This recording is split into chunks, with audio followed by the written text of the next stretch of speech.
বেলুচিস্তান কি সত্যিই স্বাধীনতা ঘোষণা করেছে? পাকিস্তান ভাঙছে নাকি গুজব? প্রিয় দর্শক, আদাব নমস্কার, স্বাগতম হেডলাইন 24-এ। গত কয়েকদিন ধরে সামাজিক যোগাযোগ মাধ্যমে একটি খবর ব্যাপকভাবে ছড়িয়ে পড়ে। বলা হচ্ছে পাকিস্তান থেকে বেলুচিস্তান স্বাধীনতা ঘোষণা করেছে। কেউ বলছেন পাকিস্তান ভেঙে যাচ্ছে, আবার কেউ দাবি করেছেন একটি নতুন দেশের জন্ম হয়ে গেছে। কিন্তু প্রশ্ন হলো, এই খবর কতটা সত্য? বেলুচিস্তান কোথায়? স্বাধীনতার দাবির ইতিহাস কি? আসলেই কি স্বাধীন রাষ্ট্র ঘোষণা করা হয়েছে? পাকিস্তান সরকার কি বলছে? আন্তর্জাতিক সম্প্রদায়ের অবস্থান কি? বেলুচিস্তান পাকিস্তানের সবচেয়ে বড় প্রদেশ। দেশটির মোট আয়তনের প্রায় 44% এই প্রদেশ নিয়ে গঠিত, কিন্তু জনসংখ্যা তুলনামূলকভাবে কম। এটি আফগানিস্তান, ইরান এবং আরব সাগরের সঙ্গে সংযুক্ত। আরও গুরুত্বপূর্ণ বিষয় হলো, এই অঞ্চলে রয়েছে বিপুল পরিমাণ প্রাকৃতিক গ্যাস, তামা, স্বর্ণ এবং অন্যান্য খনিজ সম্পদ। চীনের অর্থায়নে নির্মিত গওয়াদার বন্দরও বেলুচিস্তানে অবস্থিত। এ কারণে এই অঞ্চলটি অর্থনৈতিক ও কৌশলগতভাবে অত্যন্ত গুরুত্বপূর্ণ। এ নিয়ে bdnews24.com একটি নিউজ করেছে আজকে। তারা হেডলাইন দিয়েছে, বেলুচিস্তান কি পাকিস্তান থেকে স্বাধীনতা ঘোষণা করেছে? সামাজিক মাধ্যমে ছড়িয়ে পড়া এক বিবৃতিতে দাবি করা হয়েছে পাকিস্তানের দক্ষিণ পশ্চিমাঞ্চলীয় এই প্রদেশটি স্বাধীনতা ঘোষণা করেছে। এ হলো বেলুচিস্তানের ম্যাপ, এই লাল অংশটা। এদিকে পাঞ্জাব, সিন্ধু। দ্য বিজনেস স্ট্যান্ডার্ড একটি প্রতিবেদন করেছে, তার ভিডিও দেখুন। স্বাধীনতা ঘোষণা করেছে বেলুচিস্তান। গত কয়েক সপ্তাহ ধরে পাকিস্তানের দক্ষিণ পশ্চিমাঞ্চলীয় এই প্রদেশটিতে যা ঘটছে তা কেবল রক্তক্ষয়ী সংঘাতই নয়, বরং এক চরম রাজনৈতিক ও সামরিক অস্থিরতার ইঙ্গিত দিচ্ছে। 15 জুলাই নিরাপত্তা সূত্রের বরাত দিয়ে পাকিস্তানের রাষ্ট্রীয় গণমাধ্যম জানিয়েছে, বেলুচিস্তানে যৌথভাবে নিরাপত্তা বাহিনী ও আইন প্রয়োগকারী সংস্থাগুলোর চলমান অপারেশন সাবানে আরও 3 সন্ত্রাসী নিহত হয়েছে। রাষ্ট্রীয় টেলিভিশন পাকিস্তান টিভি। বেলুচিস্তানের স্বাধীনতা দাবি আজকের নয়।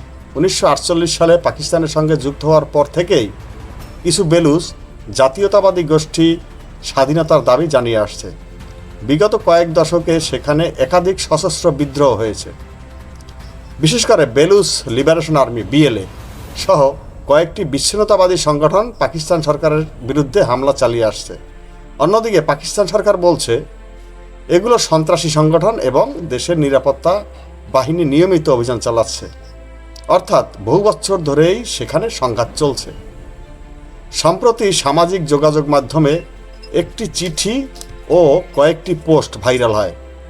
সেখানে দাবি করা হয় বেলুচ নেতা মীর ইয়ার বেলুচ স্বাধীনতার ঘোষণা দিয়েছেন এবং আন্তর্জাতিক সম্প্রদায়ের কাছে স্বীকৃতি চেয়েছেন। তিনি আরও দাবি করেন জাতীয় পতাকা এবং জাতীয় সঙ্গীতও প্রস্তুত করা হয়েছে।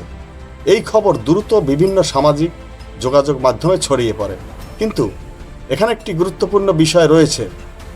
কেন আন্তর্জাতিক সংস্থা, জাতিসংঘ বা বিশ্বের বড় কোনো রাষ্ট্র বেলুচিস্তানকে স্বাধীন রাষ্ট্র হিসেবে স্বীকৃতি দেয়নি? ভাইরাল পোস্টে আরও বলা হচ্ছে, বেলুচিস্তানের প্রায় 85% এলাকা বিদ্রোহীদের নিয়ন্ত্রণে। তবে এই দাবির স্বাধীন ও নির্ভরযোগ্য আন্তর্জাতিক যাচাই এখনও পাওয়া যায়নি। পাকিস্তান সরকার এখনও বেলুচিস্তানকে নিজেদের প্রদেশ হিসাবেই পরিচালনা করছেন।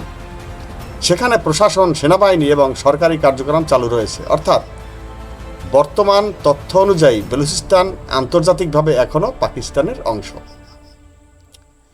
আন্তর্জাতিক আইনে কোনো অঞ্চল নিজেকে স্বাধীন ঘোষণা করলেই নতুন রাষ্ট্র হয়ে যায় না।